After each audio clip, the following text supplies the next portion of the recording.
দর্শকবিন্দুকে আমন্ত্রণ জানাচ্ছি আমার বাংলা নিউজ চ্যানেল নিউজ হিন্দুস্তানেতে। তো বন্ধুরা, আজ আমরা যে বিষয়টা নিয়ে কথা বলবো সেটা হচ্ছে গ্লোবাল ওয়ার্মিং। দ্রুত গলছে হিমবাহ, সংকটের মুখে দেশের 10 কোটি মানুষ। গঙ্গা, সিন্ধু ও ব্রহ্মপুত্র 3 নদীর জলের পরিমাণই ক্রমান্বয়ে বাড়তে শুরু করেছে।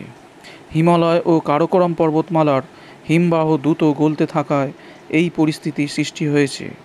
এর ফলে অচিরেই এই নদীর অববাহিকায় অবস্থিত অঞ্চলগুলিতে বন্যার মতো পরিস্থিতি সৃষ্টি হতে পারে, যার ধাক্কায় রাতারাতি সমস্যায় পড়বে অন্তত 10 কোটি মানুষ, এমনই আশঙ্কা করছে গবেষকরা।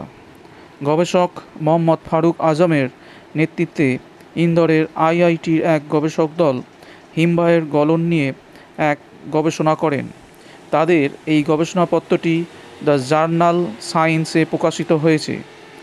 সেখানে গবেষকরা দাবি করেন, যদি এইভাবে হিমবাহ গলতে থাকে তাহলে শতাব্দী শেষ না হতেই নদীর জলের সরবরাহের সমস্যা তৈরি হতে বাধ্য।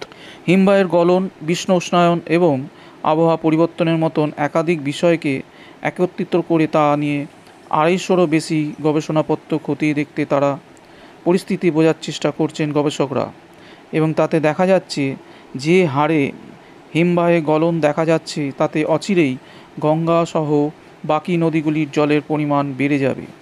এর সঙ্গে বর্ষার স্বাভাবিক বৃষ্টি যোগ হয়ে বন্যার মতো পরিস্থিতি তৈরি হতে পারে বিভিন্ন এলাকায়।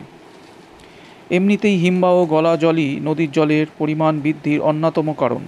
প্রত্যক্ষ বা পরোক্ষভাবে 10 কোটি মানুষ এই জলের ওপর নির্ভরশীল।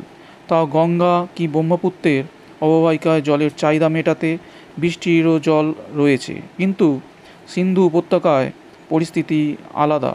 সেখানে হিমবাহ গলা জল একমাত্র উৎস, তবে বৃষ্টির চেনা চেহারাও বদলাচ্ছে।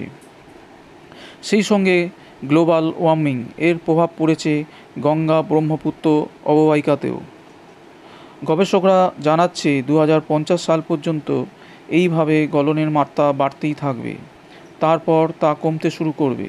কয়েকটি ক্ষেত্রে ব্যতিক্রম থাকলেও সামগ্রিকভাবে তা কমে যাবে।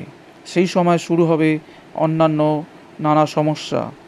তাই এখন থেকে সাবধান হওয়ার বার্তা দিচ্ছে গবেষকরা। ত্রিস্তরীয় পদ্ধতিতে হিমবাহের ওপর পর্যবেক্ষণ চালানো এবং অন্যান্য পদ্ধতিতে পরিস্থিতিকে বদলানো সম্ভব, এমনই আশার বাণী শোনাচ্ছে গবেষকরা।